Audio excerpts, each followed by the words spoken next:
Hi hello welcome to my channel. ఈరోజు మనం నెట్ఫ్లిక్స్లో స్ట్రీమింగ్ అవుతున్న ఏకో మూవీ ఎలా అనిపించిందో తెలుసుకుందాం. ఈ స్టోరీ కేరళలో దట్టమైన అడవి ప్రాంతంలో జరుగుతుంది. ఊరికి దూరంగా అడవి మధ్యలో ఒక ఇల్లు ఉంటుంది. అందులో మ్లాతి అనే మహిళ ఒంటరిగా నివసిస్తూ ఉంటుంది. అయితే ఆ మహిళ మలేషియా నుంచి వచ్చి ఇక్కడ నివసిస్తూ ఉంటుంది. అంతేకాకుండా ఆమెను చూసుకోవడానికి పీయూష్ అనే పనివాడు కూడా ఉంటాడు. వీళ్ళిద్దరితో పాటు భయంకరమైన వేట కుక్కలు కూడా ఉంటాయి. అయితే మ్లాతి ఫ్లాష్ బ్యాక్ ఏంటంటే కురియాచన్ మ్లాతి భర్త కుక్కలను పెంచేవాడు, కానీ కొన్ని సంవత్సరాలుగా కనిపించకుండా పోయాడు.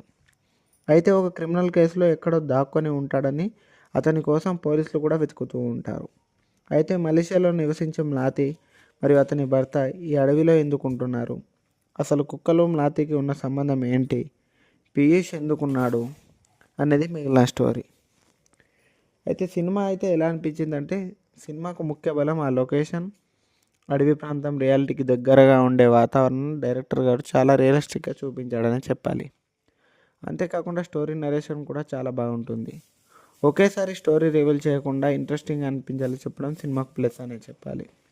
యాక్టర్స్ విషయానికి వస్తే పీయూష్ క్యారెక్టర్ చేసిన సందీప్ యాక్టింగ్ కూడా బాగుంది. హీరోయిన్ క్యారెక్టర్ కూడా ఉన్నంతలో బాగానే అనిపించింది. ఫైనల్గా మూవీ చూడొచ్చా అంటే, స్లో నరేషన్, కమర్షియల్ మూవీస్ మాత్రమే ఇష్టపడే వారికి ఈ మూవీ కష్టమనే చెప్పాలి. థ్రిల్లింగ్ సైకలాజికల్ మూవీస్ ఇష్టపడే వారికి మూవీ నచ్చుతుంది.